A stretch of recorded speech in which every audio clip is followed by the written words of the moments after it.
Les agradecemos a todos por estar conectados. El día de hoy tenemos el taller de control gubernamental en la gestión pública y bueno, vamos a dar una pequeña introducción al ingeniero Miguel Yaipoma, ingeniero civil, es graduado de la Universidad Nacional de Cajamarca con certificación en dirección de proyectos en CAMP por el Project Management Institute y es titulado como maestro en auditoría y gestión pública y con estudios concluidos de maestría en ingeniería y gerencia de construcción en la Escuela de Posgrado de la Universidad Nacional de Cajamarca. Es especialista, auditor en control gubernamental con estudios especializados en proyectos de inversión, costos y presupuestos, contrataciones con el Estado, auditoría, control y supervisión de obras públicas y señalamiento y determinación de responsabilidad en funciones públicas.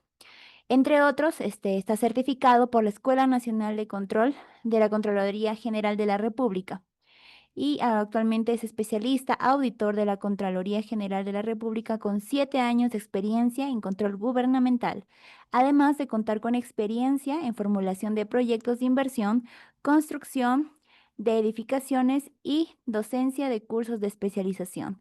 Pues bueno, sin más decir, les agradecemos a todas las personas por estar conectadas en este taller gratuito. Cualquier consulta o duda lo pueden hacer a través de nuestro chat y también lo pueden hacer a través del grupo oficial de WhatsApp donde ustedes están incluidos. Bueno, vamos a dar el pase a nuestro ingeniero civil, a nuestro docente Richard Miguel. Muchas gracias, ingeniero. Adelante. Le saluda el ingeniero Richard Ayaipoma, actual especialista de la Contraloría General de la República, en esta oportunidad para brindar el taller a cargo de la empresa CERSA, relacionado con lo que es el control gubernamental en la gestión pública, ¿no? En ese taller de 2 horas aproximadamente vamos a tratar algunos temas generales de lo que va a ser el curso en control gubernamental que va a iniciar este 1 de julio. ¿No? En ese sentido, el objetivo del taller es dar a conocer algunos aspectos generales de control gubernamental, la normativa aplicable al control, el Sistema Nacional de Control, los órganos que lo conforman y cuáles son básicamente las actividades que se desarrolla la Contraloría General de la República en el sector público, ¿no? La Contraloría desarrolla distintos servicios de control, previo, simultáneo y posterior. Vamos a ver y durante el curso ya, que más adelante se desarrollará, vamos a analizar informes de control de estos tres tipos, de tres modalidades, para ver las situaciones adversas, las desviaciones de cumplimiento o los hallazgos que se hayan identificado y que se hayan comunicado a las entidades auditadas, ¿no? A fin de que podamos determinar el accionar de los funcionarios públicos o de los servidores que reciben estos informes de control y qué es, en el marco de sus funciones, qué actividades podrían desarrollar, ¿no? Entonces, sin más, damos por iniciado este taller. Para hablar de control gubernamental, tenemos que remitirnos al origen de este sistema, ¿no? Según la Ley Orgánica del Poder Ejecutivo, en su artículo 46, la Ley 29.15.8, establece 11 sistemas administrativos que regulan el funcionamiento o la administración pública. Tenemos, por ejemplo, el Sistema Nacional de Recursos Humanos, Sistema de Abastecimientos, Presupuesto Público, Tesorería, etcétera, ¿no? Dentro de estos sistemas administrativos encontramos también el Sistema Nacional de Control. Entonces, como verán, el sistema es eh, de vital importancia para el funcionamiento de la administración pública, ¿no? Cada uno de estos sistemas tiene un ente técnico rector. En este caso, de los 11, 10, la rectoría recae sobre el Poder Ejecutivo, ¿no? Quien se encarga básicamente de la administración de la gestión pública. Y el tema del Sistema Nacional de Control, la rectoría lo tiene la Contraloría General de la República como entidad autónoma e independiente, ¿no? En ese sentido, el Sistema Nacional de Control podemos definirlo como un conjunto de órganos de control, ¿no? Que más adelante vamos a ver cuáles son estos órganos, normas, metodologías, procedimientos, ¿no? Que funcionan de forma integrada con la finalidad de ejercer el control gubernamental en todas las actividades, actos que se desarrollan en la gestión pública, ¿no? En todos los campos administrativo, presupuestal, operativo y financiero, ¿no? Y además alcanza a todo el personal que labora en el ámbito de las entidades reguladas en el artículo 2 de la Ley 27785, que es el ámbito de aplicación de todas las entidades que están bajo la Ley del Sistema Nacional de Control. En ese sentido, el Sistema Nacional de Control está conformado por tres órganos: la Contraloría General de la República, como ente técnico rector del sistema, los órganos de control institucional u OSIS, ¿no? Y las sociedades de auditoría. Entonces, en principio, la Contraloría es el ente técnico rector, es decir, que regula la metodología, los lineamientos, procedimientos, normas de obligatorio cumplimiento para todas las entidades del sector público que se encuentran bajo el ámbito de la Ley 27785. Los órganos de control institucional son órganos que se encuentran implantados en las entidades municipales, gobiernos locales, gobiernos regionales y gobiernos nacionales, ¿no? Dependiendo de la capacidad operativa de la Contraloría para la distribución de los órganos de control en estas entidades, ¿no? Y también dependiendo de la capacidad presupuestal que tiene cada entidad. Estos órganos de control ejercen el control gubernamental en el ámbito de esta entidad, ¿no? Y por mandato o disposición de la Contraloría pueden ejercer también un servicio de control en una entidad distinta a la suya o en el ámbito de toda la provincia o región dentro de la cual se encuentren inmersos. Y las sociedades de auditoría, las SOAS, son empresas contratadas por la Contraloría, ¿no? Con la finalidad de ejercer también el control gubernamental, pero solamente de un tipo, que más adelante lo vamos a ver, ¿no? Las SOAS solamente ejercen el control gubernamental posterior, ¿no? Básicamente lo que son auditorías financieras, ¿ok? Entonces eso lo vamos a ver más adelante para ver cómo ejecutan las SOAS las auditorías financieras en el marco de un servicio de control posterior. Y bien, refiriéndonos a la ley 27785, que es la ley que regula el Sistema Nacional de Control, esta ley fue promulgada en el año 2002 y desde su promulgación hasta la fecha ha sufrido diferentes modificaciones, ¿no? Estas modificaciones las vamos a tratar con mayor detenimiento durante el desarrollo del curso. Vamos a hablar un poco de cada una de ellas y en qué ha variado la ley inicial con la que actualmente está vigente. Pero básicamente me gustaría comentarles, por ejemplo, de la ley 30742, que es una ley que de alguna forma ha cambiado el funcionamiento del Sistema Nacional de Control en el sentido que a partir de la promulgación de esta ley en el año 2018, eh, se incorporaron los órganos de control institucional a la Contraloría General de la República.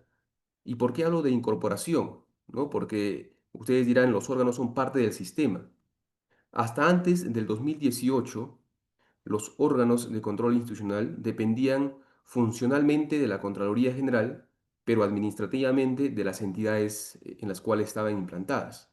Es decir, para la contratación de personal, para la determinación de bienes requeridos para su funcionamiento, etcétera, dependía de cada entidad, ¿no? Sin embargo, la promulgación de esta ley, la 30742, estos órganos de control institucional pasaron de forma progresiva a depender en su totalidad de la Contraloría General, tanto funcional como administrativamente, ¿no? Entonces, la ley refería de que el presupuesto de cada entidad, en base a una estimación efectuada por la Contraloría, sea remitida a la Contraloría para que con este presupuesto la Contraloría pueda gestionar el personal y también los requerimientos administrativos necesarios para su funcionamiento, ¿no?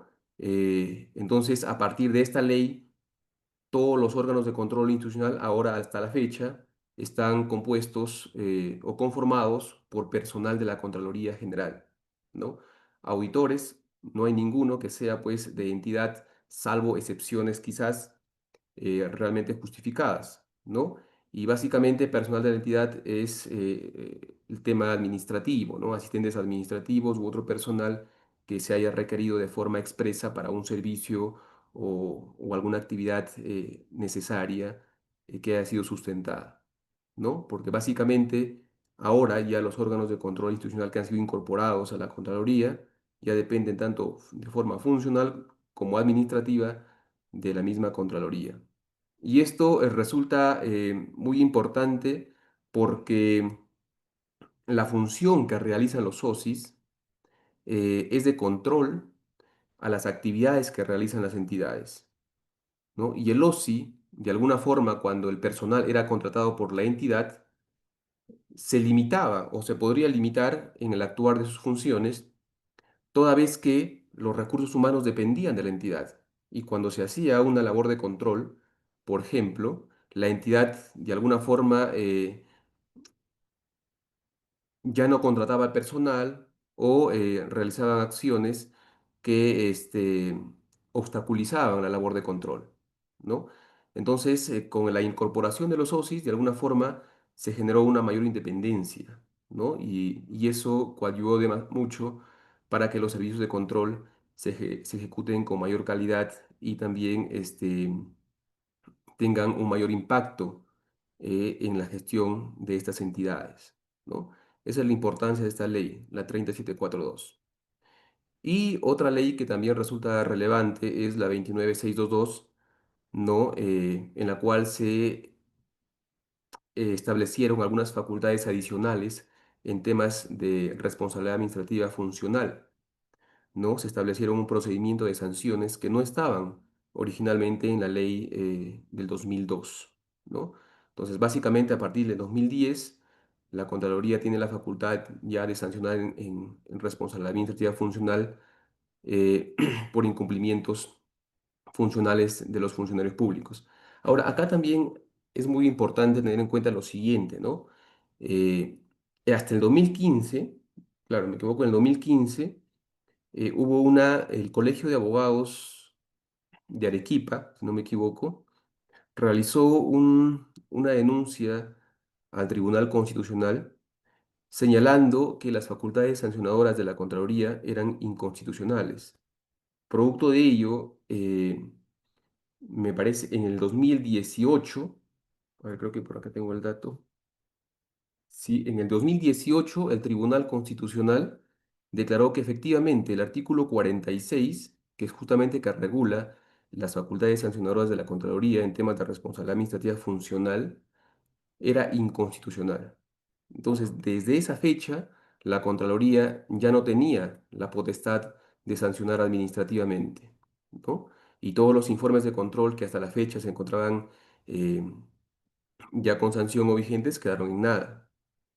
La potestad sancionadora se restituyó en el año 2021, ¿no?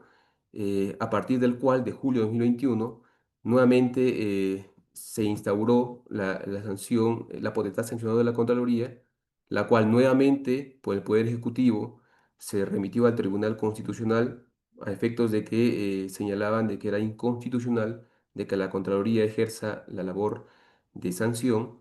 Sin embargo, el tribunal ya con esta nueva ley, en la ley en el 2021 era la 31288, ¿no? El tribunal solamente declaró inconstitucional ciertas infracciones de las 32 infracciones establecidas en esta ley, ¿no? De las 32, 5 nada más fueron declaradas de forma inconstitucional y las demás sí quedaron vigentes, ¿no? Entonces, desde julio de 2021 hasta la fecha, la Contraloría tiene ya nuevamente la facultad sancionadora en tema de responsabilidad administrativa funcional, ¿no? Y más adelante vamos a ver cómo se aplica esta responsabilidad, cuáles son las infracciones más recurrentes e inclusive cómo se determinan estas infracciones. Bien, eso a modo nada más de recuento respecto a las modificaciones de la 27785. Bien, entrando ya a lo que es la Contraloría como ente técnico rector, ¿no? Este ente es autónomo, administrativamente, funcionalmente, económica y financieramente, ¿no? Tiene por misión dirigir y supervisar con eficiencia y eficacia el control gubernamental, orientando su accionar al fortalecimiento y transparencia de la gestión de los recursos públicos de las entidades. Aquí vamos a hablar un poco más de la potestad sancionadora de la Contraloría.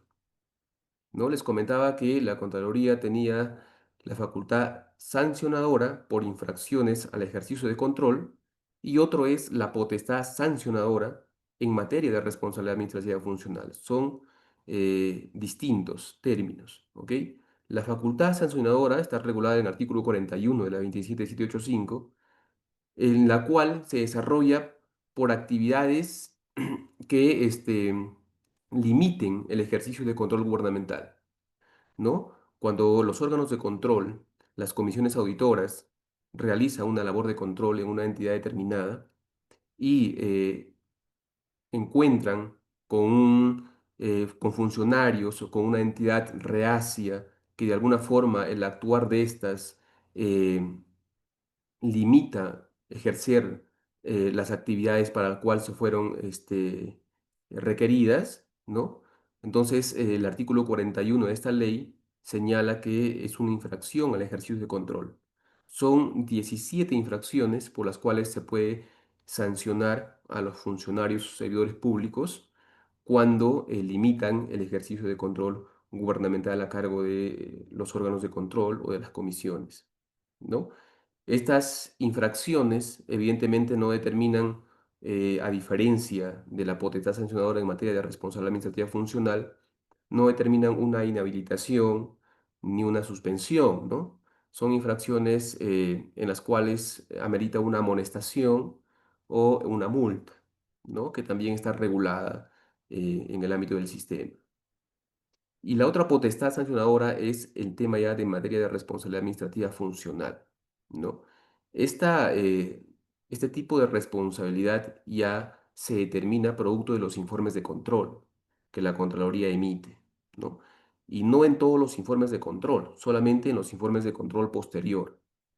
Y tampoco en todas las modalidades de control posterior. Solamente hay dos modalidades en las cuales se identifica responsabilidad administrativa funcional, que son las auditorías de cumplimiento, y otro que son los servicios de control específico hechos con presunta irregularidad, ¿no? Porque también hay otra modalidad de control posterior, que son las acciones de oficio posterior, las AOPs, que sin embargo, en estas no se determina una responsabilidad específica a un determinado funcionario, ¿no? Ya más adelante quizás vamos a ver, ya durante el curso vamos a entrar con mayor detalle a ver estos tres tipos de servicio y cuál es la diferencia entre cada uno de ellos. Entonces, en los informes de control posterior, llámese auditorías y servicios de control específico, se identifican responsabilidades, ¿no? Y estas responsabilidades sustentados en hechos objetivamente evidenciados en el informe de control, eh, que cuentan con el sustento técnico y legal, ¿no? Determina una responsabilidad administrativa que puede ser sancionado con inhabilitación o suspensión, ¿no? Y dependiendo del tipo de infracción y dependiendo de la gravedad de la infracción, ¿no? Eso básicamente en relación a esta potestad sancionadora en materia de responsabilidad administrativa funcional. Aquí hay algunos ejemplos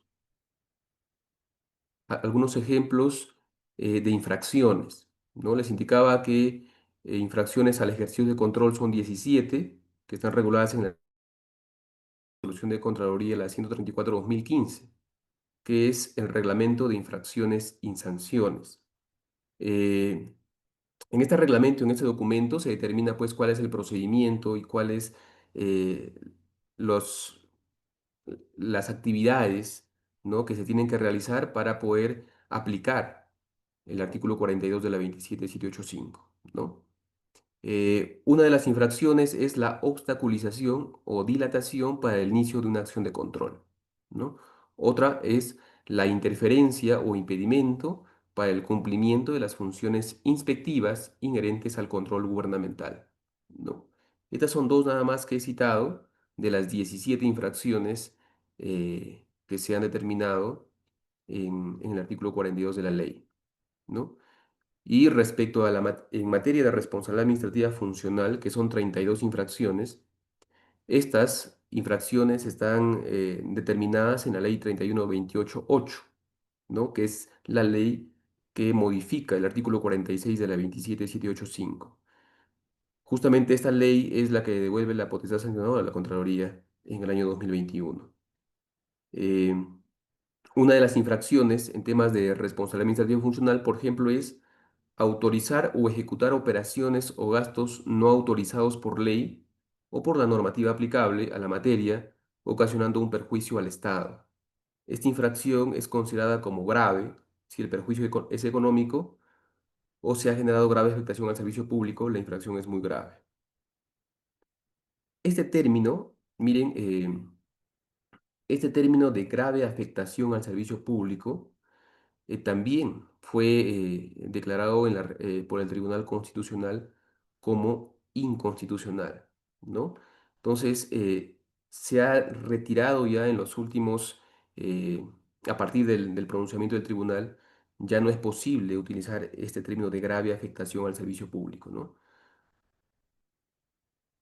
Eso nada más como precisión. Otra infracción, por ejemplo, es actuar en forma parcializada en los contratos, licitaciones, concursos de precios, subastas, licencias, autorizaciones o cualquier otra operación o procedimiento en que participe con ocasión de su función, dando lugar a un beneficio propio o de terceros, ocasionando perjuicio al Estado. Esta infracción es considerada como muy grave. Es importante que ustedes tengan en cuenta que para nosotros poder identificar un tipo de responsabilidad, esta función tiene que estar expresamente en los documentos de gestión de la entidad, o en sus contratos, o en las órdenes de servicio, etcétera, ¿no? Es decir, para poder nosotros decir que un determinado funcionario ha incumplido funcionalmente una responsabilidad, esta responsabilidad, este accionar tiene que estar expresado en su función establecida en su MOF, en su ROF, ¿no? En su contrato, etcétera, ¿no? En términos de referencia, tal vez. Entonces, eso es importante que se tenga en cuenta, ¿no? Por ello es que en el caso de los servicios de control posterior, se evalúa también el control interno de la entidad, porque es muy importante cuando el control interno funciona de una entidad, el riesgo disminuye, ¿no? Y al disminuir el riesgo, justamente los servicios de control que realiza la Contraloría de alguna forma también se ven mermados, ¿no? Entonces, el control interno de una entidad es fundamental para la consecución de sus objetivos y para mitigar los riesgos inherentes a incumplimientos funcionales por parte de los funcionarios o servidores públicos, ¿no? Durante el curso en sí ya vamos a hablar también un poco de lo que es control interno, ¿no? Vamos a ver cómo es la implementación de un sistema de control interno de la entidad, cuáles son los pasos, cuáles son los plazos, cuáles son las funciones que ejerce la Contraloría, la entidad, el sistema, ¿no?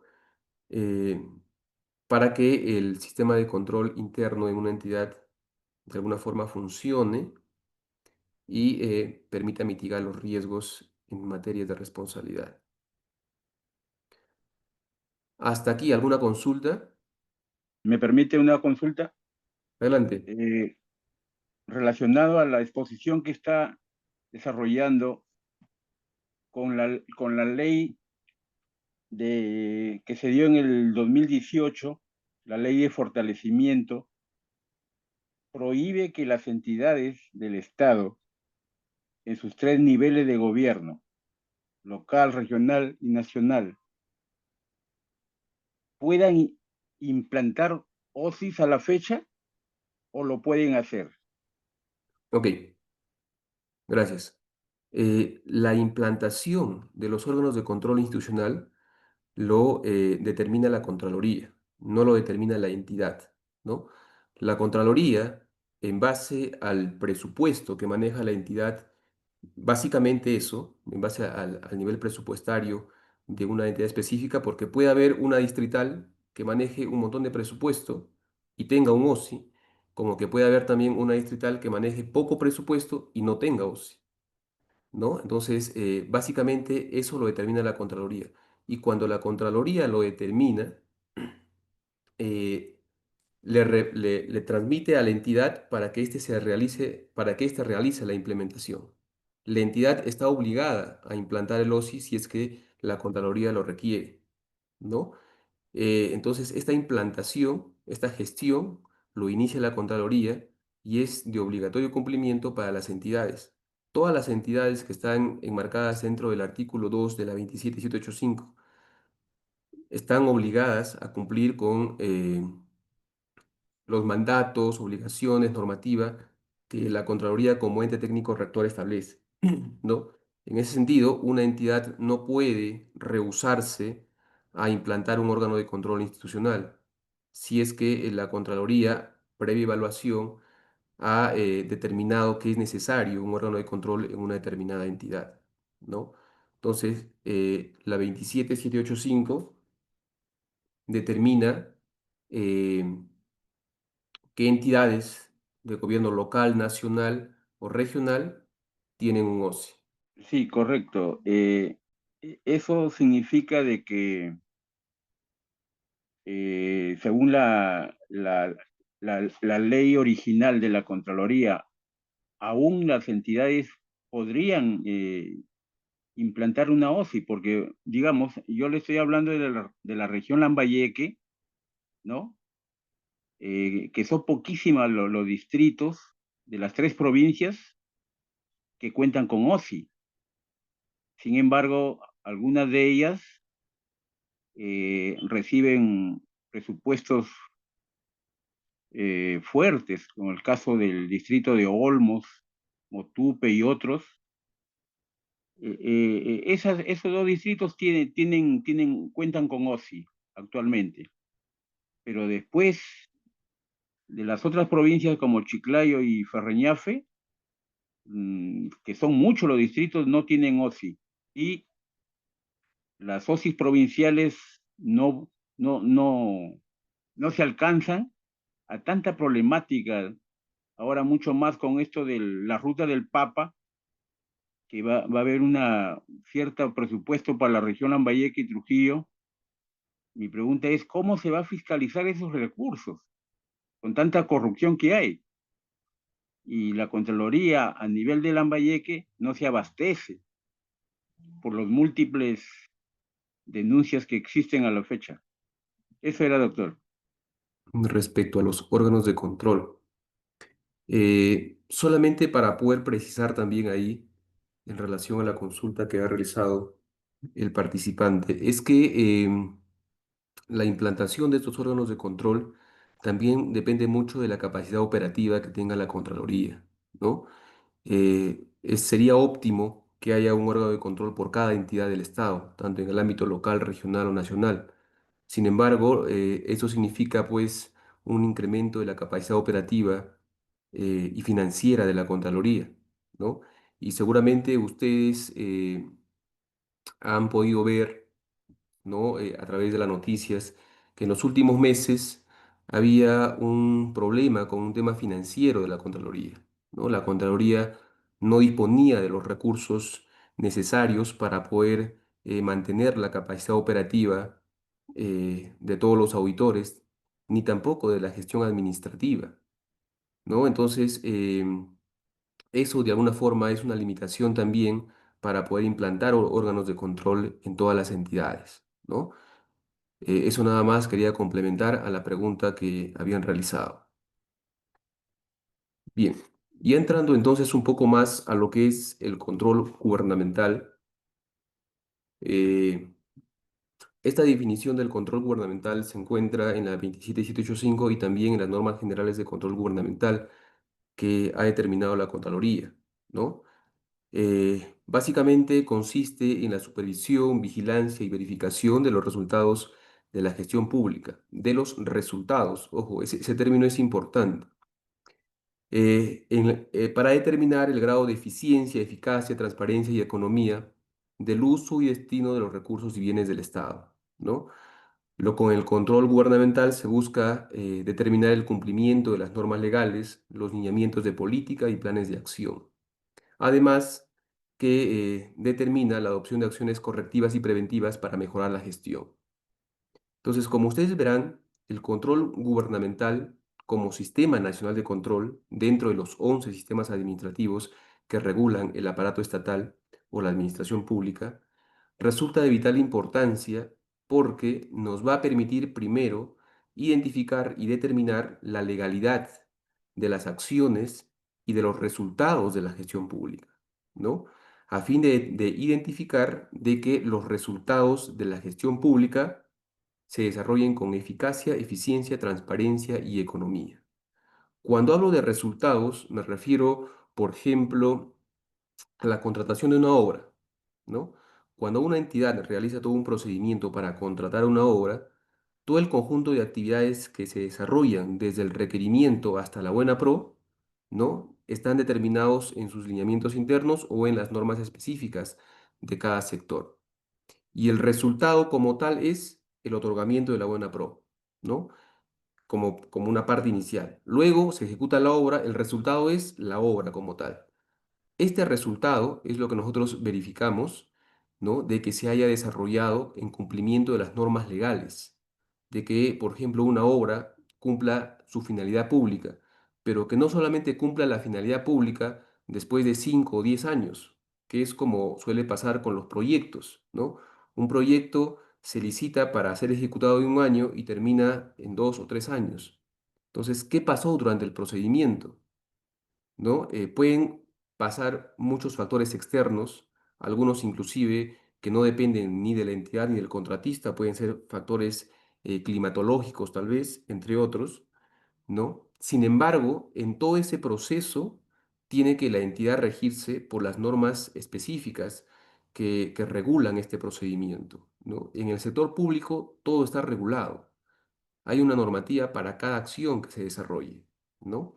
Entonces es importante que se siga este procedimiento, porque está normado, ¿no? Que este procedimiento de alguna forma puede inclusive limitar o alargar más, o de repente es pues burocrático, sí, pues, ¿no? De repente sí, pero lamentablemente, o bueno, no lamentablemente, está regulado, es parte de la regulación del Estado peruano y por tanto tiene que cumplirse, ¿no? Tiene que cumplirse. Entonces, eso es básicamente el control gubernamental. Ahora, ¿cuál es la clasificación?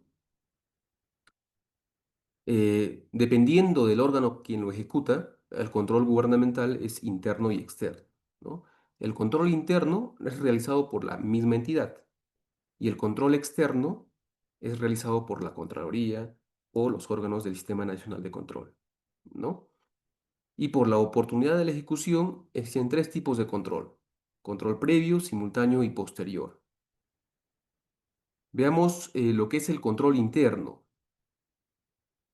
El control interno les había indicado que es realizado por la propia entidad que está sujeta a control, ¿no? Con la finalidad de que la gestión de sus recursos, bienes y operaciones se efectúe de forma correcta y eficiente, ¿no? Entonces, ¿qué actividades, por ejemplo, componen el control interno? El control interno, por ejemplo, es la implementación de una directiva que va a regular un procedimiento interno a cargo de la entidad, ¿no? Una directiva para el área de tesorería, para un pago, para el área de contabilidad, para la supervisión de obras, etcétera, ¿no? Además de directivas, ¿qué más compone el control interno? Puede ser, por ejemplo, la implementación de un sistema de capacitación para el personal, ¿no? ¿Cómo podemos pedir que el personal sea eficiente en la labor si es que no se encuentran debidamente capacitados? Sin embargo, estas capacitaciones en las entidades locales y regionales, en gran medida, no en todas, pero en muchos casos, son disfrazadas nada más de capacitaciones que a veces no se realizan, pero que en forma económica figura como capacitación, como si hubieses realizado varias capacitaciones durante un ejercicio presupuestal, cuando en realidad no es así, ¿no? Y esta situación afecta el sistema de control interno, porque una persona que no conoce va a ser evidentemente un riesgo para la administración de la entidad, ¿no?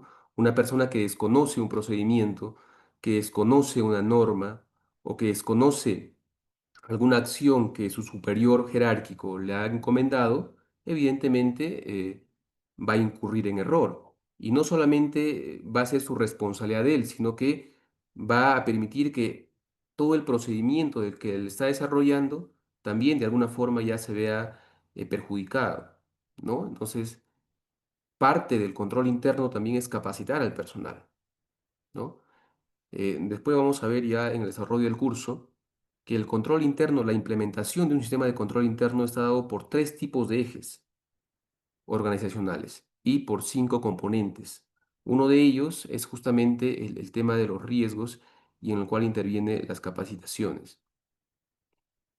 Este sistema de control interno, estas actividades que les hablo, tiene que realizarlo la entidad, ¿no? Y hay funciones específicas para los servidores públicos, para los funcionarios y también para el titular de la entidad, ¿no?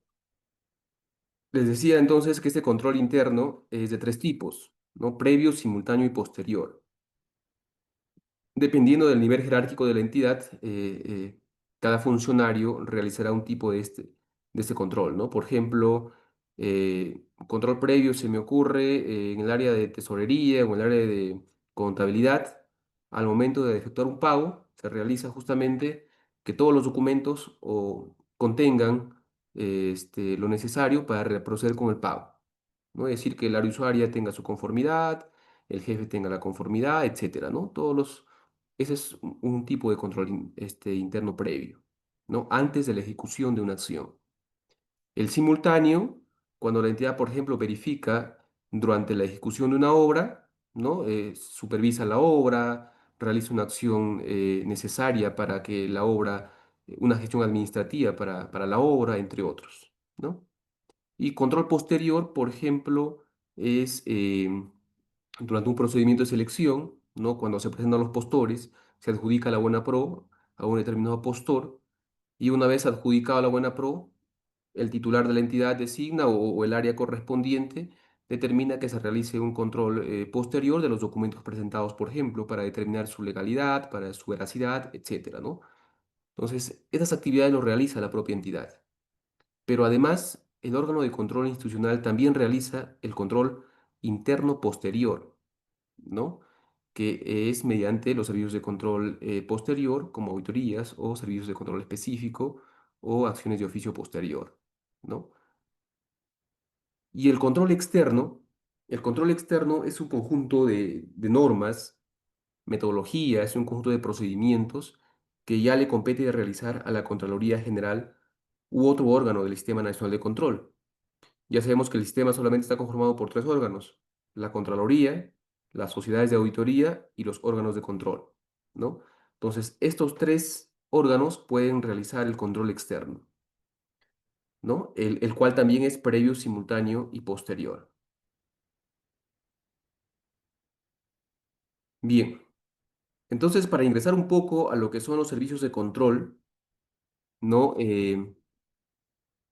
Sabemos que lo que desarrolla los órganos del Sistema Nacional de Control, ¿sí? Las actividades de control, las actividades de supervisión, de verificación que desarrolla la Contraloría u otro órgano de control, se desarrollan a través de servicios de control, ¿no? Entonces, ¿qué es un servicio de control? Es un conjunto de procesos cuyos resultados tienen como fin dar respuesta satisfactoria a las necesidades de control gubernamental. ¿Cuáles son los resultados o la respuesta de un servicio de control? Los informes. Los informes emitidos por la Contraloría de los diferentes servicios de control son los que justamente van a dar esa respuesta de satisfacción a las necesidades de control gubernamental que hay en el sector público, ¿no? Eh, y a las demandas ciudadanas también, ¿no? ¿Quiénes lo realizan? La Contraloría, los SOSIs y las SOAS, ¿no? Las sociedades de auditoría, a través de tres tipos: previo, simultáneo y posterior. Y acá vamos a hablar un poco de estos tres tipos de control. Con mayor detalle vamos a hacerlo ya durante el curso. Vamos a ver un poco más ya a profundidad de cada uno de estas modalidades de servicios de control, tipos de servicios de control. Pero de forma general vamos a hablar un poco de ellos. A ver, el control previo. El control previo es un servicio que se desarrolla antes de la ejecución de un gasto, por eso es previo, ¿no? Se ejerce por mandato legal, es decir, cuando está expresamente determinado en una norma. En este caso, por ejemplo, en la Ley de Contrataciones del Estado, la 3022.5, establecía que se tiene que tener un informe previo, o que la Contraloría, perdón, tiene que autorizar previa a la ejecución de pago de prestaciones adicionales de obra, ¿no? Y de mayores servicios de supervisión. Entonces, eso le decía la norma expresa, la ley, la 3022.5, ¿no? Ahora, en la nueva ley, en la Ley General de Contrataciones Públicas, la 32069, ¿sí? Esta ley no regula expresamente la autorización para mayores prestaciones de supervisión, por ejemplo. Solamente habla de que tiene que haber una autorización previa de la Contraloría para adicionales de obra, pero ha variado el porcentaje. La 3022.5 señalaba que cuando el porcentaje de incidencia de un adicional de obra era mayor al 15%, ya necesitaba la autorización para la ejecución y pago de la Contraloría General. Sin embargo, en esta ley, en la nueva Ley General de Contrataciones Públicas, establece que hasta el 30% la entidad puede autorizarlos directamente, ¿no? Y mayor al 30% ya necesita la autorización de la Contraloría. Es decir, que ahora un adicional de obra, sin la autorización de la Contraloría, puede desarrollarse hasta un porcentaje de incidencia del 30% del costo vigente de la obra, ¿no? Entonces, ha cambiado ese porcentaje, pero se sigue manteniendo el tema de la autorización para prestaciones adicionales, ¿no? En el caso de supervisión, vuelvo a indicar, no está regulado aún, no sé si más adelante va a haber modificatorias o no, pero hasta el momento no lo está, ¿no? Eso entonces como mandato legal, ¿no? Porque la misma norma lo determina, que tiene que realizarse este control previo antes de la ejecución de un gasto, ¿no? Otro tipo de control previo son los informes previos sobre las operaciones que comprometan el crédito o la capacidad financiera del Estado, ¿no? Son básicamente todas las modalidades que comprometen la capacidad financiera del Estado, como por ejemplo las obras por impuestos, la gestión de las obras por impuestos, la gestión de obras en el marco de las acciones público-privadas, las APPs, ¿no? Eh, los proyectos que se quieren realizar por endeudamiento público, ¿no? Entonces, estas modalidades de ejecución de inversiones tienen que tener un informe previo, ¿no? Porque así lo determina eh, el mandato legal, ¿no? En el caso, por ejemplo, de horas por impuestos, la ley 29230, la ley de horas por impuestos, establece en uno de sus artículos que previo a la ejecución de una obra en el marco de la ley de horas por impuestos, tiene que tenerse un informe previo de la Contraloría General de la República, ¿no? Que este informe previo, evidentemente, no es, a diferencia de un adicional de obra, no es una autorización en sí, ¿no? Pero sí es necesario para poder desarrollar una obra en el marco de la ley de obra por impuestos, tener un informe previo de la Contraloría emitido, ¿no? Entonces, eso es por mandato legal. Lo mismo ocurre con las inversiones que quieran realizarse por endeudamiento o alguna otra inversión que comprometa el crédito o la capacidad financiera del Estado. ¿Ok? Eh, También es necesario una opinión previa de la Contraloría vinculante sobre aquellas compras de carácter de secreto militar, ¿no? Que eso lo determinaba la 3022.5 también, ¿no? Que establecía que todas las compras que son de carácter secreto o militar, ¿no? Si bien están exceptuados de desarrollarse el procedimiento de selección correspondiente, ¿no? Deberían tener un informe previo de la Contraloría. Y este informe es vinculante. Es decir, las conclusiones y recomendaciones que determinaba este informe previo tenían que cumplirse, ¿no? Tenían que implementarse. Entonces, esta opinión previa de carácter de secreto militar para las compras estaba también expresamente determinado en el mandato legal, ¿no? En la ley. Entonces, de esa forma se desarrolla este tipo de control previo, ¿no? Antes de ejecutar el gasto y para tipos que acá les estoy exponiendo, ¿no? Para las prestaciones adicionales, para las operaciones que comprometan el crédito o capacidad final del Estado y para las compras de carácter secreto militar. Bien. También tenemos como tipo de servicio de control el control simultáneo. El control simultáneo es durante la ejecución del gasto, ¿no? Y aquí tenemos diferentes modalidades: el control concurrente, la vía de control, la orientación de oficio y otros que establezca la Contraloría. Recientemente, la Contraloría ha implementado una directiva que va a determinar las visitas, el control preventivo, ¿no? Que va a ser en gran medida casi como un control concurrente, pero un poco más amplio, ¿no? Se amplía las fechas, el ámbito, la aplicación, ¿no? Bien, entonces, pero básicamente el control simultáneo está determinado por el control concurrente, vista de control y orientaciones de oficio, ¿no? Eh, el control concurrente se desarrolla por hitos de control, ¿no?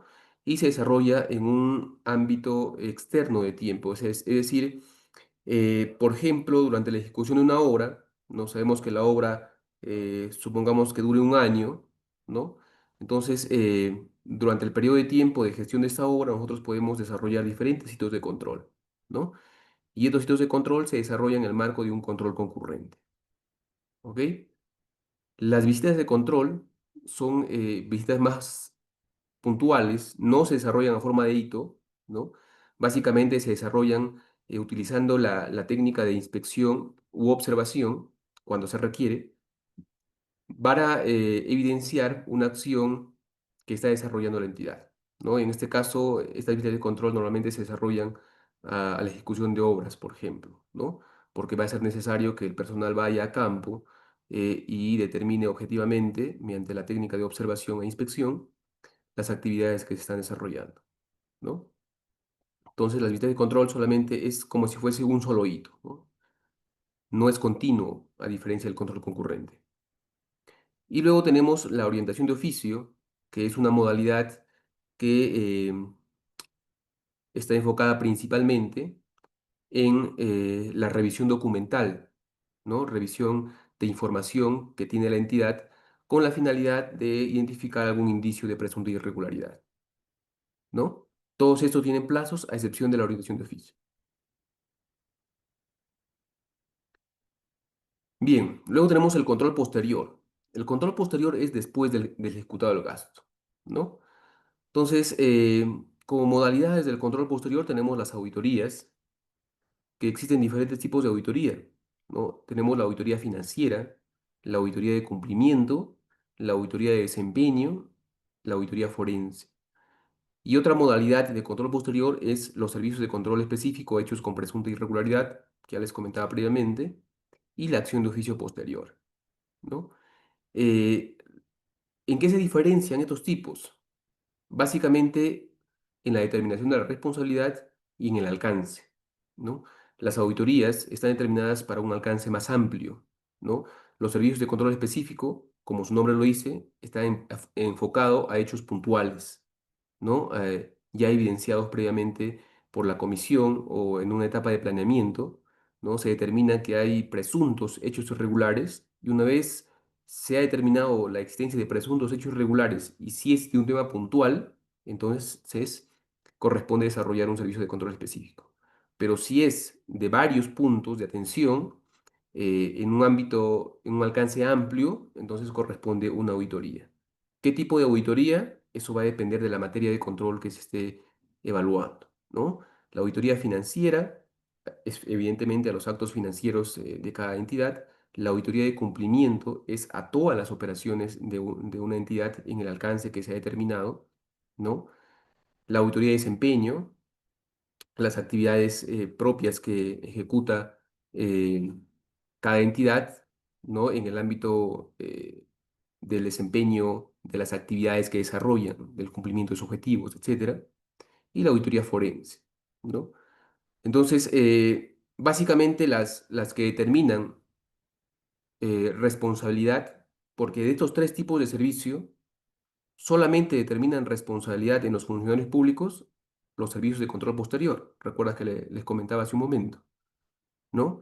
Y de las modalidades de servicio de control posterior, aquellas que determinan e identifican responsabilidad son las auditorías de cumplimiento y los servicios de control específico hechos con presunta irregularidad. Los otros tipos, perdón, las otras modalidades de control posterior no identifican responsabilidad. Las auditorías financieras no identifican responsabilidad, por el contrario, eh, recomiendan acciones luego de la evaluación financiera de la entidad, recomiendan acciones a seguir, ¿no? Y la acción de oficio posterior también no identifica una responsabilidad específica para un funcionario, ¿no? Entonces, los únicos servicios de control posterior que determinan responsabilidad en un funcionario es una auditoría de cumplimiento y un servicio de control específico.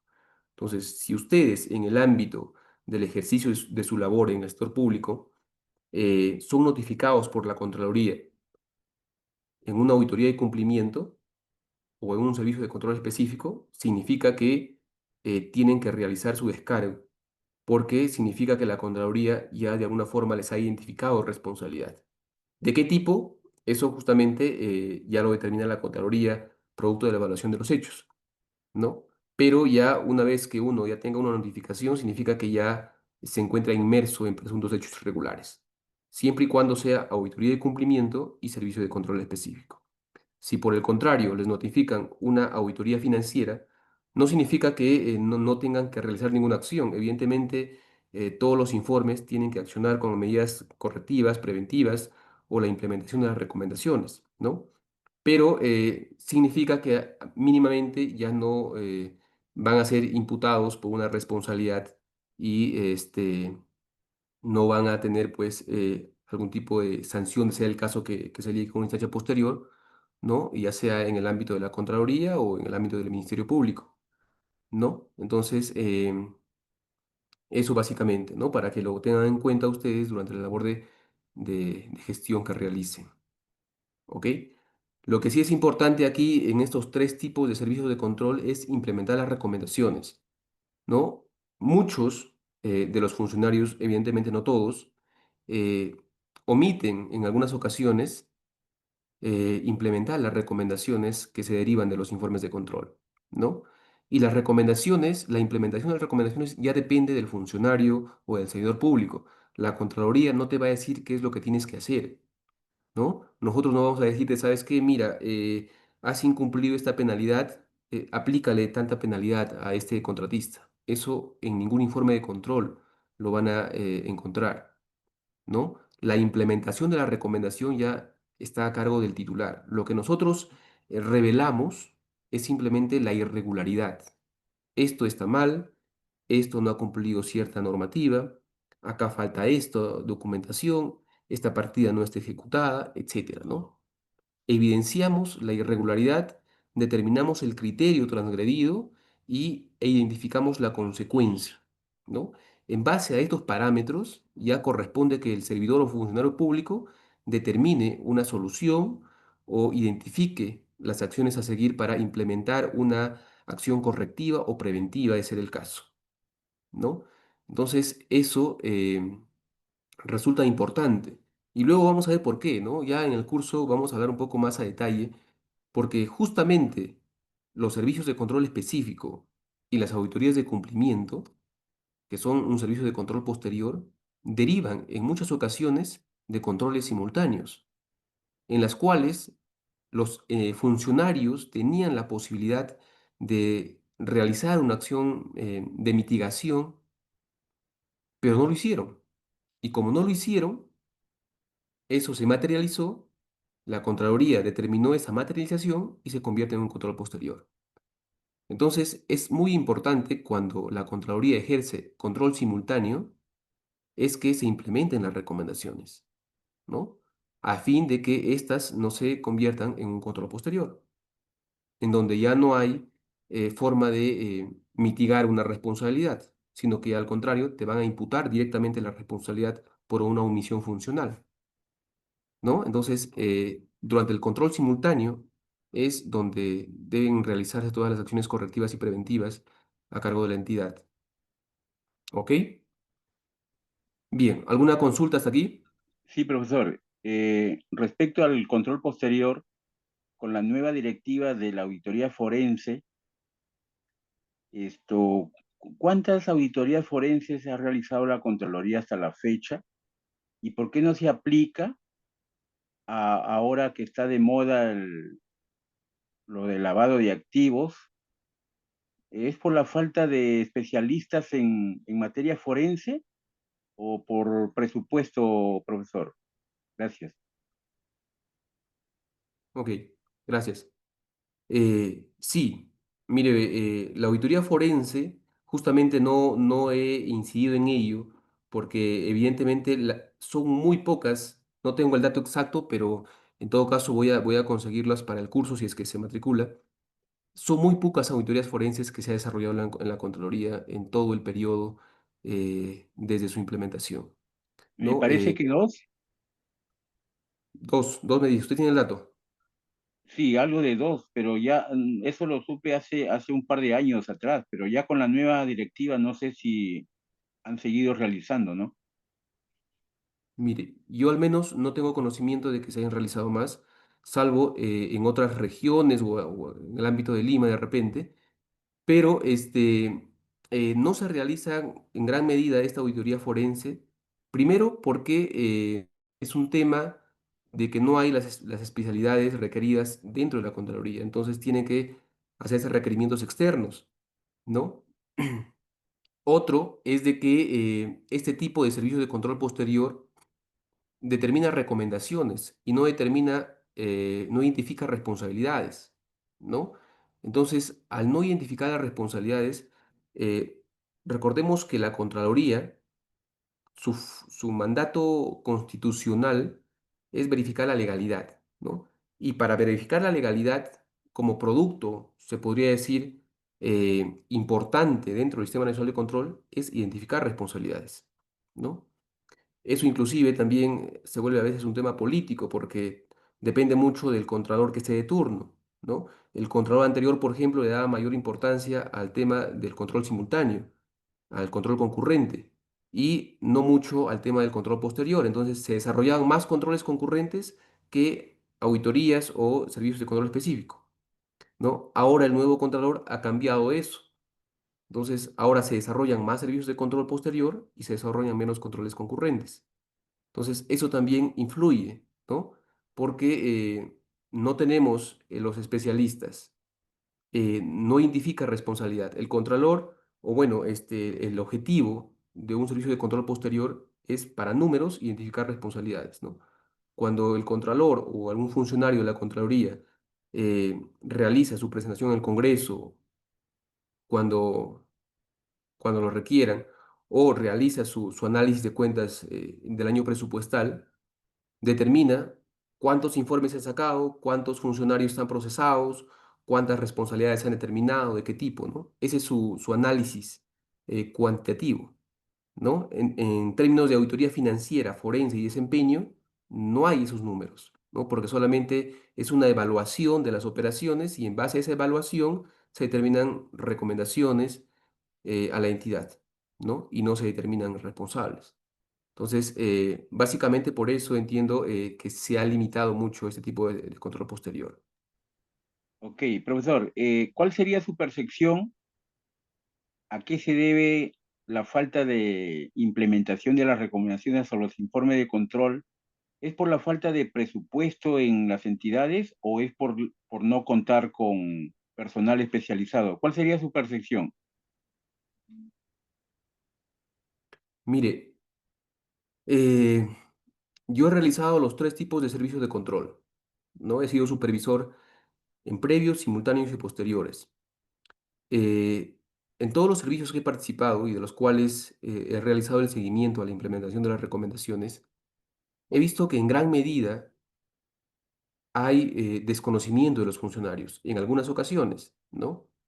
Desconocimiento y temor, tal vez porque sabemos que un funcionario no actúa por sí mismo, sino que está limitado a lo que el jefe inmediato superior le determine, ¿no? Entonces, en muchas ocasiones eh, no se desarrollan las implementaciones de las recomendaciones o por desconocimiento no saben qué hacer o porque de alguna forma el titular o algún funcionario que sea su superior, pues no jerárquicamente, le limite, ¿no?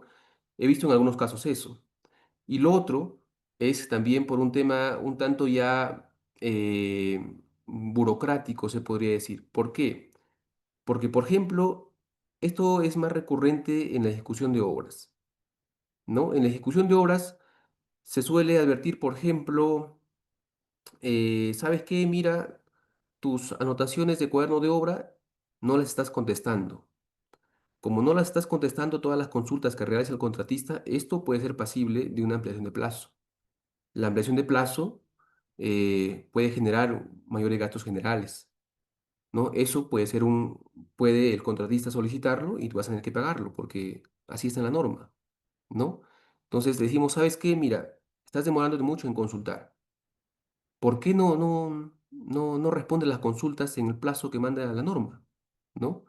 Entonces, muchos de ellos dicen, sí, pues es que solamente trabaja uno en la oficina, dos en la oficina, y la obra es de 20 millones, por ejemplo, ¿no? Entonces también hay una limitación tal vez de personal, ¿no? Y de la especialidad en sí, ¿no? Porque un funcionario no quiere dar respuesta a una consulta porque se siente como que si la respuesta es mala, va a tener una responsabilidad, ¿no? Entonces la consulta lo tienen paseando, en algunas ocasiones contratan a una persona externa, hasta que contratan a la persona ya pasó 2, 3 meses, y la consulta no se resuelve en medio año. Luego de eso ya el contratista genera su solicitud de ampliación y se le paga mayores gastos generales. Cuando nosotros en su momento le dijimos, ¿sabes qué? Responde la consulta. No estamos diciendo que lo absuelvas, pero respóndela. ¿No? Entonces, ¿qué es responder? Responder es, ¿sabes qué? Mira, la consulta es esto, ya. Voy a responder, no voy a absolver porque no tengo la especialidad, no sé, pero voy a responder, que es el procedimiento que me manda la norma. Entonces, mínimamente ya contesto. Y si esa respuesta no le satisface al contratista, me volverá a consultar, pero el plazo ya se reinicia, ¿no? Entonces, esas son, por ejemplo, estrategias que uno debe implementar, pero algunos funcionarios no lo hacen. Entiendo por desconocimiento. ¿No? Entonces, así hay otras formas en que por desconocimiento a veces los funcionarios no actúan, ¿no? Y en otras ocasiones por temor de sus jerárquicos, ¿no?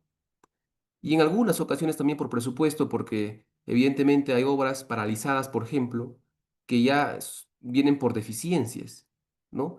Se ejecuta una obra y durante la ejecución se ven que no hay pases, por ejemplo, los pases no están libres. La Contraloría advierte el tema de pases, pero si es que para el pase tú tienes que hacer un pago, no sé, a los terceros de 1 o 2 millones, ¿de dónde va a sacar la entidad si eso no está certificado?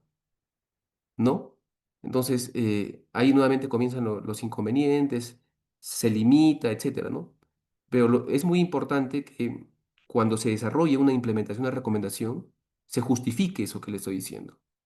Se justifica, o sea, si no puedo hacerlo, lo justifico, lo técnicamente y legalmente, si es posible, ¿no? Y no solamente hacer una omisión, ¿no? No solamente ya pues vino el informe y como no puedo hacer nada, ya lo voy a dejar ahí. No, no, porque eso ya es una omisión a tu función. Entonces, mínimamente debe hacerse un informe técnico, un informe legal, mira, no se puede hacer por esto, no tenemos presupuesto, etcétera, ¿no? Entonces, mínimamente ya establece una posición técnica y legal que determine o dé cuenta de por qué no se puede implementar una determinada recomendación, ¿no? Profesor, en algunos casos, la implementación de recomendaciones constituye otro servicio de control, pero sin embargo, por la misma desconocimiento y dejadez de las autoridades de no implementar, no se cumple con el objetivo y hay una omisión por parte, eh, bueno, a pesar que escuché algunos proyectos de ley para que esos tipos de informes de implementación se debatan en, el, en los comités, en los consejos municipales, ¿no? Que tienen la autoridad para poder debatirlos y darle la celeridad, ¿no? Sin embargo, eh, eh, quedan ahí en el archivo porque no se implementan. Entonces, mi enfoque está en que esta implementación constituye otro tipo de servicio de control, pero no se está llegando al objetivo que debería implementarse. ¿No lo ve así usted, doctor? Sí, efectivamente. Efectivamente, no se está implementando las recomendaciones de los informes de control y eso justamente es lo que deriva en servicios de control posterior. Porque en la Contraloría lo que realizamos para identificar, por ejemplo, informes y realizar servicios de control posterior, lo primero es revisar las recomendaciones de los informes previos, de los simultáneos, ¿no? Revisar todos los informes anteriores que se han comunicado a las entidades y ver si es que han implementado o no la recomendación. Si es que no lo han implementado, evaluar si es que este hecho presuntamente irregular configura para un servicio de control posterior. Y si configura, entonces se realiza un control posterior y ya se le determina responsabilidad al funcionario. Y si no configura, entonces se ejerce, se hace una labor de control, nuevamente, no labor de control, sino un servicio relacionado para que se le diga a la entidad nuevamente, mira, acá por si acaso, este es un toma de control interno que tienes que implementar, ¿no? Entonces, evidentemente esa es una deficiencia, creo yo, que tienen las entidades del sector público, porque si es que pusieran mayor empeño en implementar estas recomendaciones, muchos de estos no llegarían al control posterior, ¿no? Y seguramente la gestión de las obras o de los proyectos o inversiones en general sería distinto, ¿no? Pero evidentemente no es así, no es así. Y eso también influye también en el accionar de la Contraloría mismo, ¿no? Para hacer un mea culpa, también en el accionar nuestro, porque nuestras directivas y nuestra forma de hacer servicios de control nos limita solamente a decirle a la entidad, sabes que esta es la irregularidad, ¿no? Pero de alguna forma, la directiva, por ejemplo, de control simultáneo nos indica que en un servicio de control simultáneo que se desarrolle, nosotros podemos coordinar con los funcionarios de la entidad sobre el hecho presuntamente irregular y poder opinar, ¿no? Respecto a una posible solución, ¿no? Pero en opinión, eso no podemos dejarlo en un informe, por ejemplo, ¿no? Entonces, en opinión, y eso creo que resulta importante porque si nosotros determinamos el hecho irregular y de alguna forma conocemos cómo se puede solucionar o cómo se puede mitigar, deberíamos darle esa recomendación al funcionario, ¿no? Ya el funcionario determinará si es que lo implementa o no, ¿no? Lo que sí se ha logrado en gran avance, en gran porcentaje, es la implementación del sistema de control interno. Ahí sí ha habido un gran avance en lo que va del año, ¿no? Sí, en control interno lo que pasa es que eh, como existen o están desarrollándose mayores servicios de control posterior, y para desarrollar control posterior necesitamos algunos documentos de gestión interna de la entidad, es que se están realizando servicios de control interno, perdón, simultáneo, que coadyuven a que las entidades implementen directivas internas, etcétera, ¿no?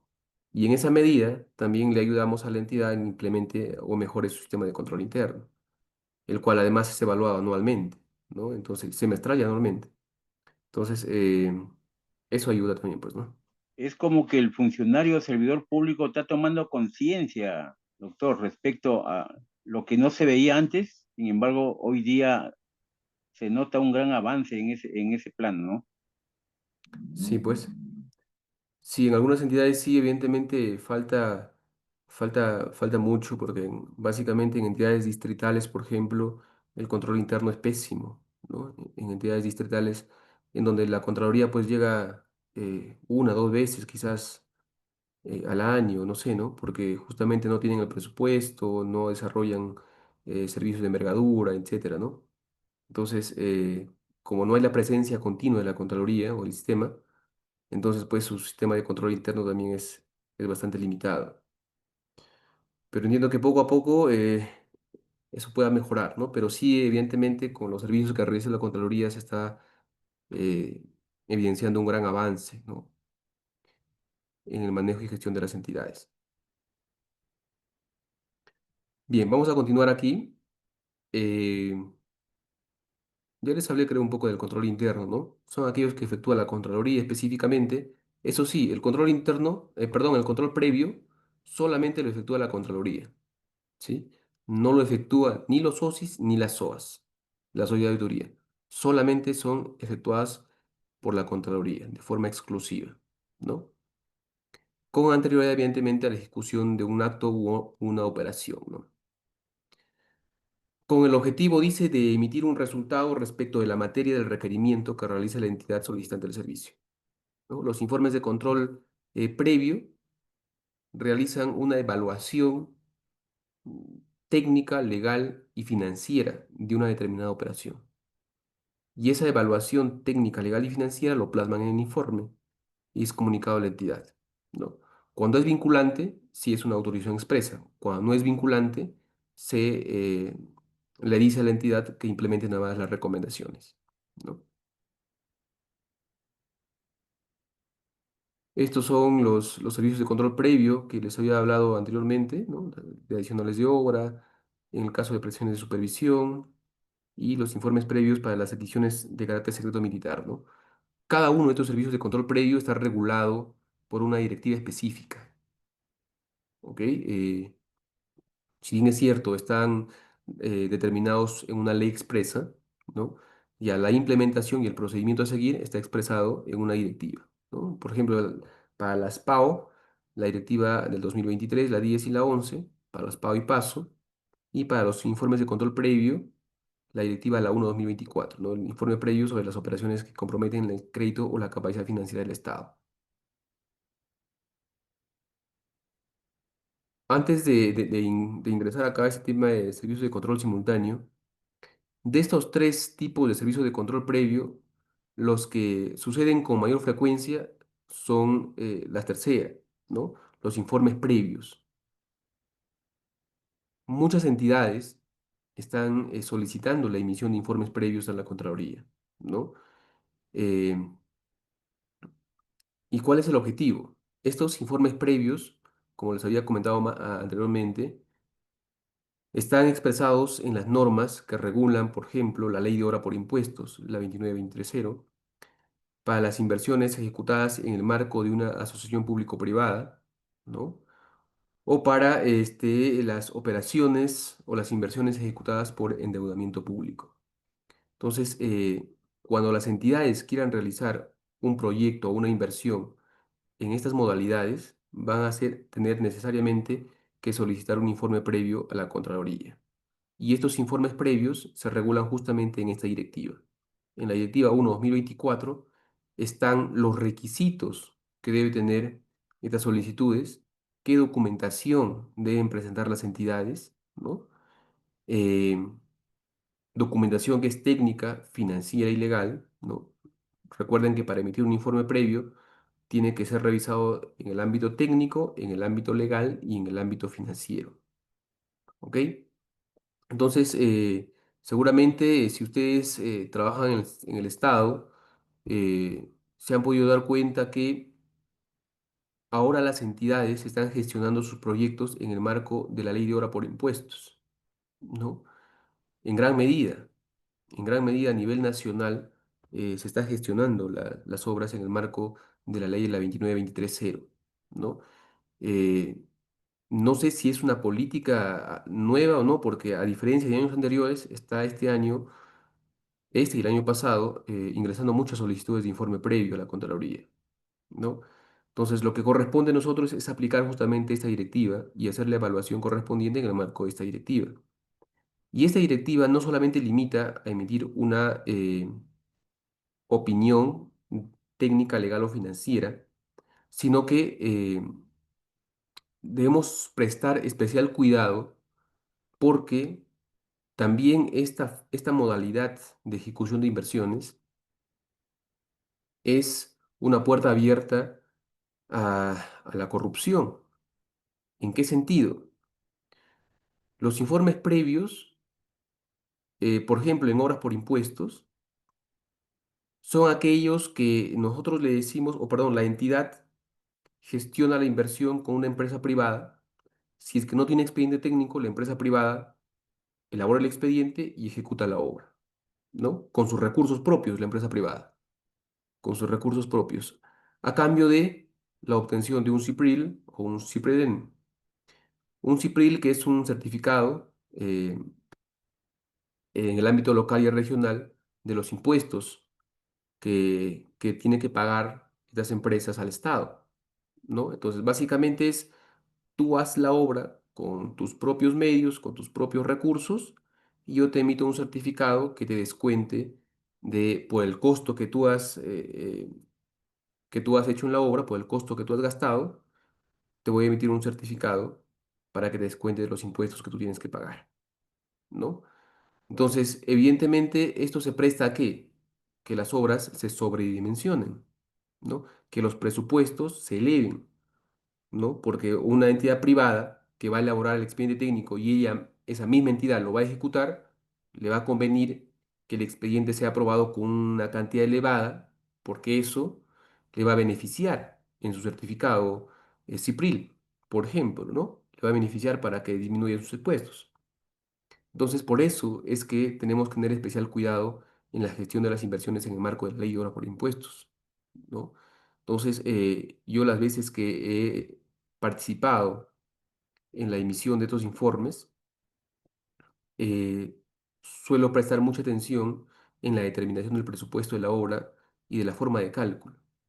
Y siempre los funcionarios, pues, buscan ahí la forma eh, de ver, la forma de poder continuar con su proyecto aun cuando quizás no reúna las condiciones, ¿no?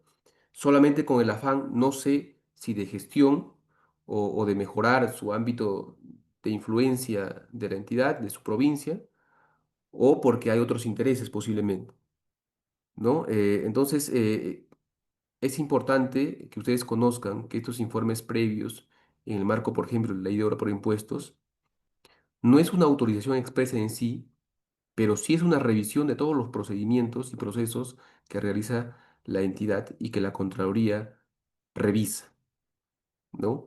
Eh, una vez revisado, lo plasmamos en el informe y una vez plasmado el informe, también la norma establece que deben implementarse las recomendaciones de este informe previo a la ejecución de la inversión, directamente ya. Es decir, no, estas recomendaciones no van a tener que ser revisadas nuevamente por la Contraloría, sino que se emite el informe, tú comunicas al órgano de control el levantamiento de las recomendaciones que en el informe se expresan y luego procedes con la ejecución de la inversión, ¿no?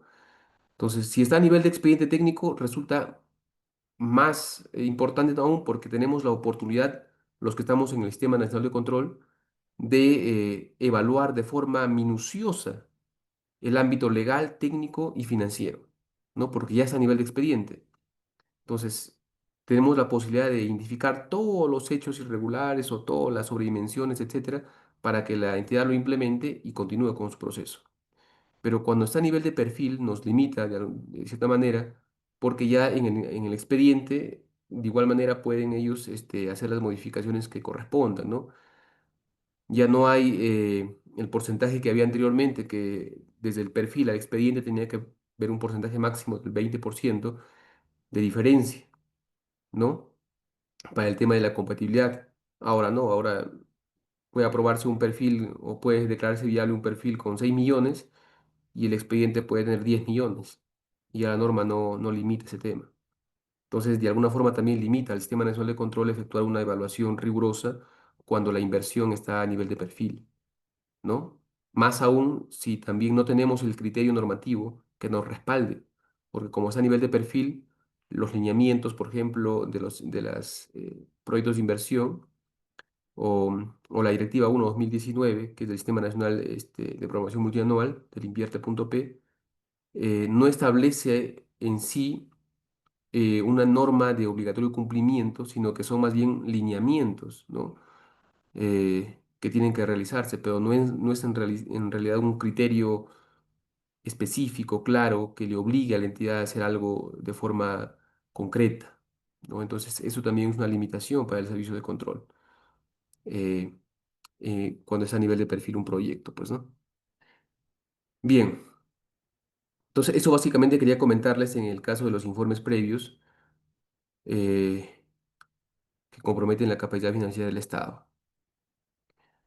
Para el servicio de control simultáneo, ¿no? Para el servicio de control simultáneo, tenemos la directiva la 013/2022 que la Contraloría eh, ha sacado, con el cual se determina el proceso a seguir en un servicio de control simultáneo. Recuerden que todas las directivas, todas las normas que la Contraloría promulga, o perdón, la Contraloría saca, son de obligatorio cumplimiento para las entidades del sector público, ¿no? Porque es ente técnico rector, así como Servir, ¿no? Que regula todo el sistema de recursos humanos, así como la dirección, por ejemplo, de presupuesto, ¿no? La dirección de contabilidad, etcétera, que sacan normas específicas de obligatorio cumplimiento. También las directivas que saca la Contraloría son de obligatorio cumplimiento. Y todas las normas están en la página web de la Contraloría, ¿no? Y también los informes de control, ¿no? Ya después vamos a ver si es que es posible entrar al buscador y identificar un informe de control. Todos los informes de control son publicados. Bien. Entonces, el servicio de control simultáneo está regulado por la Directiva 13/2022, ¿no? No conlleva a la injerencia en el proceso, ¿no? Un control simultáneo es durante la ejecución de un determinado gasto, ¿no? Entonces, por ejemplo, durante la ejecución de una obra, un equipo auditor puede ir y hacer control simultáneo a la obra, ya sea concurrente, ya sea visita de control, ¿no? Sin que esto signifique que le está ingiriendo, ¿no? Sin que esto sea limitativo para la continuidad de las actividades de la entidad, ¿no? No supone la conformidad de actos, ¿no? O sea, nosotros con el informe revelamos situaciones adversas en el caso de simultáneos, revelamos situaciones adversas y el no revelar una situación adversa tampoco significa que esa actividad sea conforme, ¿no? Sino que quizás no tiene los elementos de juicio suficientes y necesarios que permitan revelar una presunta, no, perdón, una situación adversa, ¿no? No limita el ejercicio de otros servicios de control. Significa que si nosotros realizamos control simultáneo a un proyecto, no significa que no podamos volver a hacerlo. Podemos volver a hacer un control simultáneo o inclusive un control posterior, ¿no? No es limitativo. No paraliza la continuidad del proceso en curso. Cuando se realiza un control simultáneo a una obra, por ejemplo, que está en ejecución, no significa que deban de dejar de ejecutar la obra o un proceso, en un procedimiento de selección, no significa que va a alargarse las fechas, etcétera, si es que nosotros intervenimos con un servicio de control simultáneo, ¿no? Porque básicamente lo que realizamos nosotros es solicitar información, esta información evaluarla y, de ser el caso, hacer la visita de inspección física, ¿no? Y nada más, ¿no? Por eso es que en temas de control simultáneo se suelen solicitar copias de los documentos que nosotros vamos a revisar, ¿no? Más no el original, porque el original, por ejemplo, si vamos a revisar una valoración de obra, seguramente eso va a seguir su procedimiento y tiene también los plazos, ¿no? Entonces, si vamos a revisar ello, lo recomendable es solicitar copias o digitales, ¿no? Para poder evaluar ello, ¿no? Y no justamente paralizar la continuidad de un proceso en curso, ¿ok? No requiere pronunciamiento previo o validación de cualquier órgano del sistema. El control simultáneo lo realiza el OSI, la Contraloría. Las auditorías no realizan control simultáneo, solamente realizan auditorías financieras. Entonces, no requiere ni un pronunciamiento previo.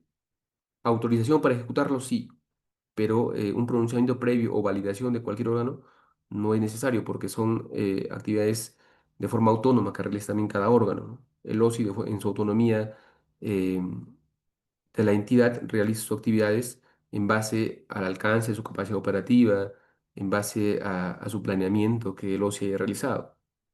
Igualmente la Contraloría, ¿no? Bien, entonces estas son las modalidades de control simultáneo que ya les había comentado un poco: concurrente, vista de control y orientación de oficio, que están regulados en la Directiva 13/2022, ¿no? De estos tres, el que más relevante se podría decir es el control concurrente, ¿no? Que es la evaluación de un conjunto de hitos de control de un proceso en curso, conforme a la normativa aplicable, disposiciones internas y estipulaciones contractuales. Es un acompañamiento sistemático multidisciplinario. ¿Por qué multidisciplinario? Porque intervienen diferentes profesionales, ¿no?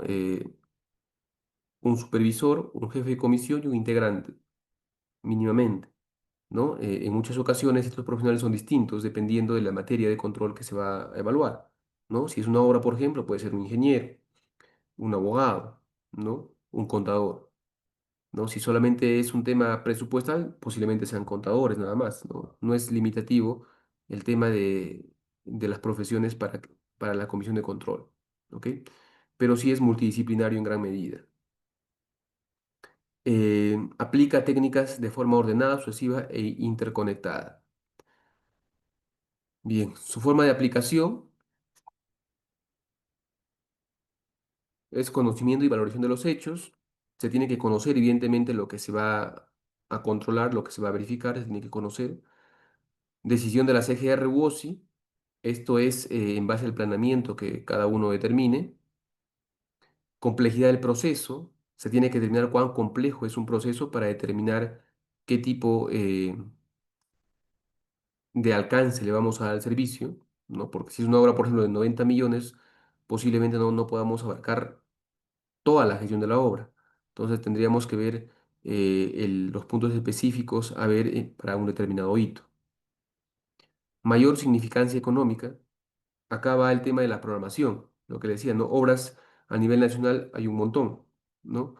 El tema es que no todas ellas se puede intervenir, ¿no? Por diferentes razones que ya les había comentado, ¿no? Por la capacidad operativa, financiera, etcétera. Entonces, ¿cuáles son las que se intervienen?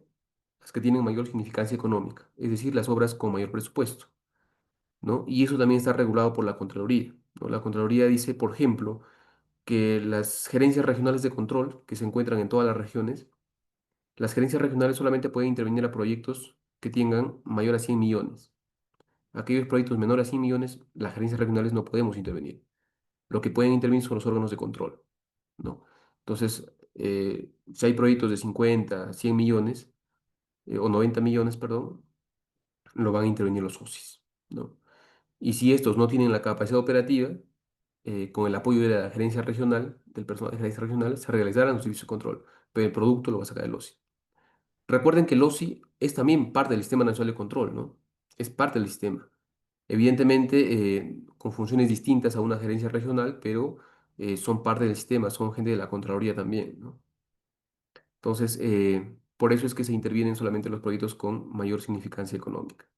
¿Ok?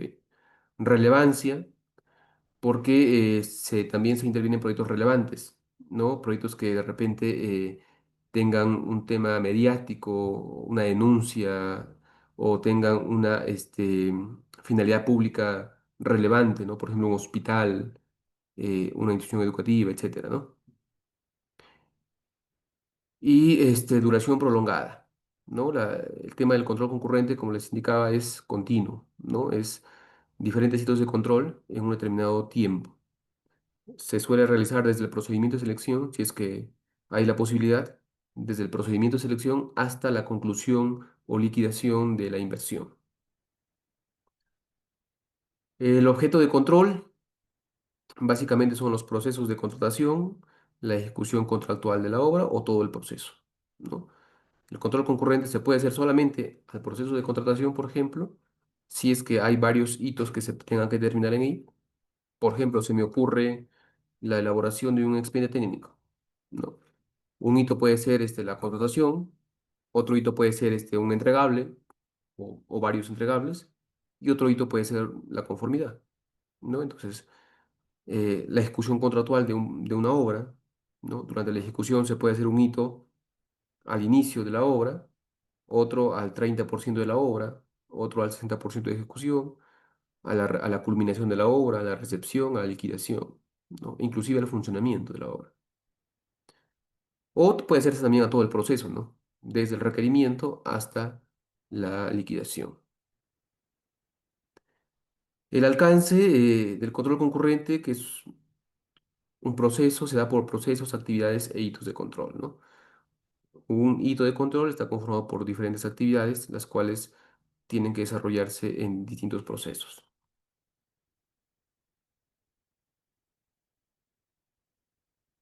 Y para el servicio de control posterior, que también les había comentado ya algo referente a ello, se desarrolla mediante diferentes etapas, ¿no? Tres etapas básicamente, ¿no?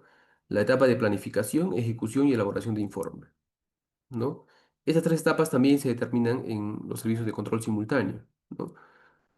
Planificación, ejecución y elaboración de informe. Inclusive hay una etapa adicional que desarrolla la Contraloría, que es el planeamiento, ¿no? El planeamiento no se determina en sí como una etapa, porque estas etapas tienen unos plazos que están establecidos en la directiva, ¿no?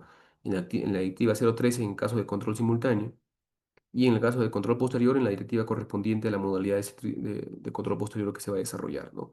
Entonces, estas etapas tienen plazos, pero el planeamiento no tiene plazo, ¿no? El planeamiento es un servicio de control anterior a la planificación, en la cual de forma preliminar se determinan los presuntos hechos irregulares. ¿No? Es decir, que nosotros, por ejemplo, para hacer un servicio de control posterior, no simplemente revisamos y decimos, ya, aquí hay algo, comencemos la etapa de planificación. No es así, ¿no? Sino que en base a un indicio, que puede ser una denuncia, puede ser la evaluación de las recomendaciones, de la implementación de recomendaciones, puede ser denuncias periodísticas, etcétera, ¿no? En base a un indicio que nos determine un presunto hecho irregular, realizamos el requerimiento de información y la evaluación previa. Esto se desarrolla en la etapa de planeamiento. Si luego de la revisión, de forma preliminar, nada más de los hechos presuntamente irregulares, identificamos que hay las condiciones para desarrollar un servicio de control posterior, entonces recién eh, hacemos la gestión para que se apruebe un documento que se denomina carpeta de servicio, ¿no? En la carpeta de servicio están los objetivos, el alcance, los plazos, la comisión, etcétera, ¿no? Todas las condiciones iniciales que se va a desarrollar en el servicio están en la carpeta de servicio, ¿no? E inclusive esto se sustenta, pues, en un documento que ha analizado previamente los indicios de presuntos hechos irregulares. Entonces, una vez aprobada este documento denominado carpeta de servicio, es que ya se pasa a la etapa de planificación, ¿no? De acuerdo al cronograma que se haya establecido en esta carpeta de servicio. ¿Ok?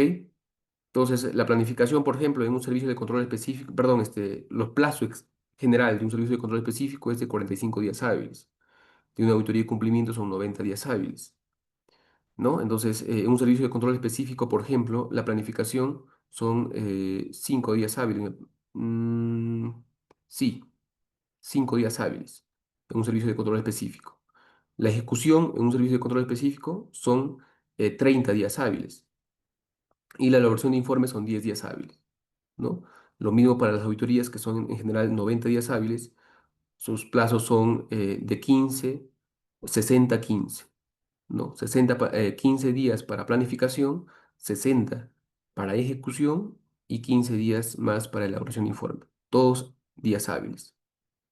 ¿Ok? Entonces, como verán, realizar un servicio de control posterior demanda tiempo, demanda recursos, ¿no? Porque para realizar un servicio de control posterior, obligatoriamente tiene que estar un supervisor, un jefe de comisión y un integrante abogado. Obligatoriamente, en todos los servicios, mínimamente tiene que haber un supervisor, un jefe de comisión y un abogado que hace las veces de integrante. ¿Puede haber más? Sí, puede haber más. Puede haber expertos de acuerdo a la especialidad. Puede haber dos integrantes de repente, de acuerdo a la complejidad, etcétera. Pero no pueden haber menos de tres. No.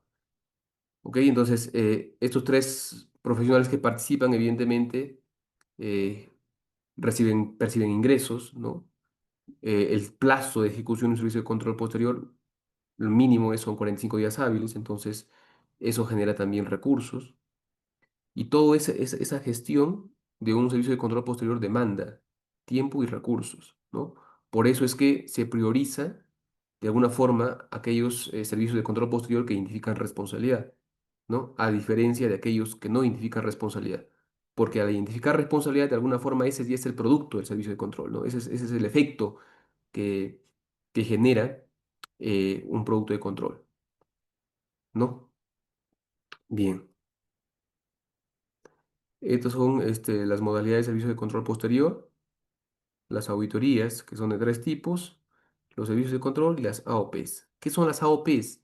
Creo que sí les hablé de lo que son las AOPs. Son también servicios de control posterior, pero que no identifican responsabilidad o que de alguna forma evidencian que hay un hecho irregular, si hay un hecho irregular, pero que no hay las condiciones para identificar una responsabilidad en un determinado funcionario, ¿no? Y como no hay eh, los elementos de juicio necesarios y suficientes para identificar responsabilidad en un funcionario, pero hay un hecho irregular, ¿no? Se puede acreditar que hay un hecho irregular, pero no hay las condiciones para identificar responsabilidad en un funcionario, entonces se hace una acción de oficio posterior, ¿no?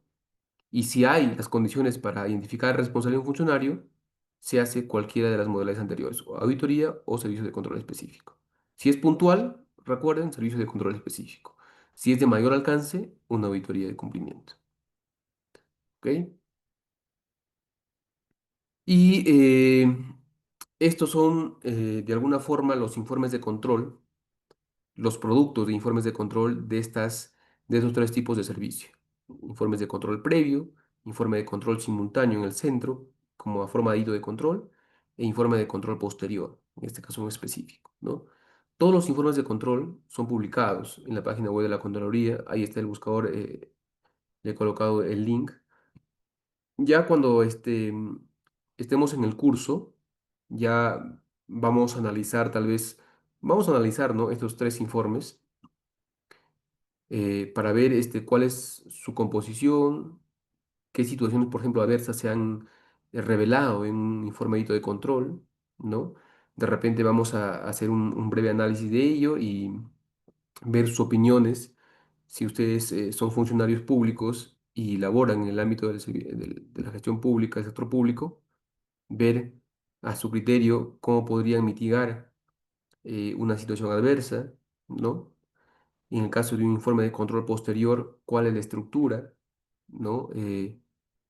Recuerden que los informes de control posterior, las auditorías de cumplimiento, por ejemplo, evalúan el sistema de control interno, los específicos no evalúan el sistema de control interno, ¿no? Entonces, esa distinción hay que realizarlas.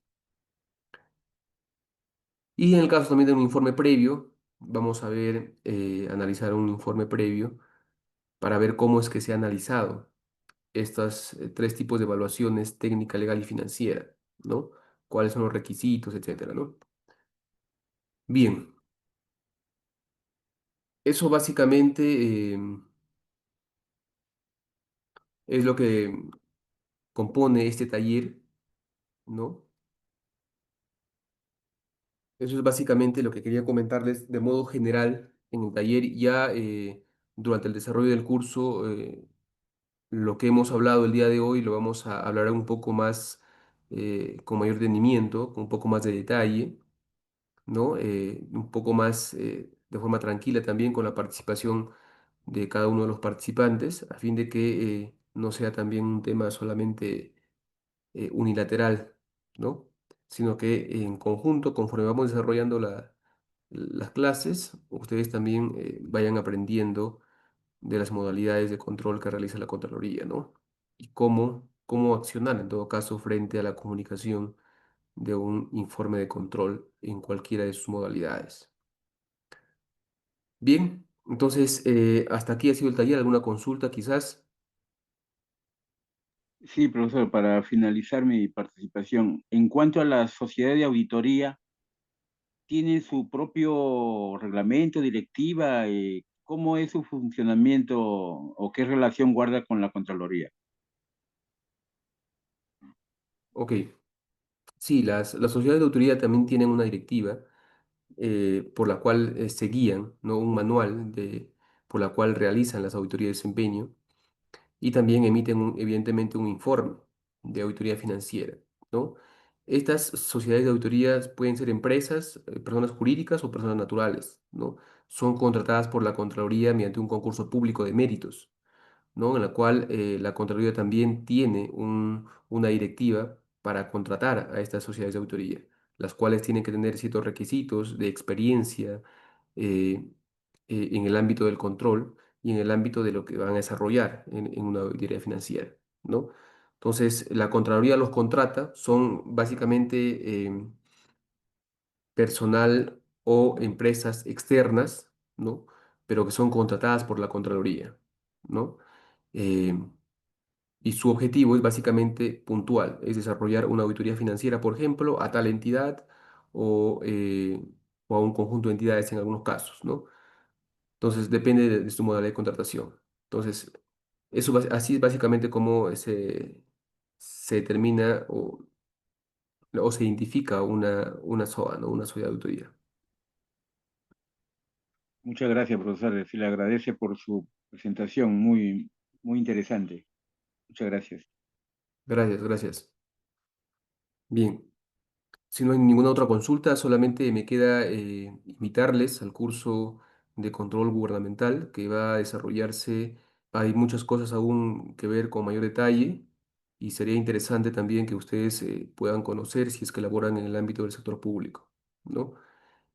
Así que nada más eso es todo por este taller y gustosos de esperarlos en el curso si es que así lo consideran pertinente. Damos por culminado ya el taller. Muchas gracias.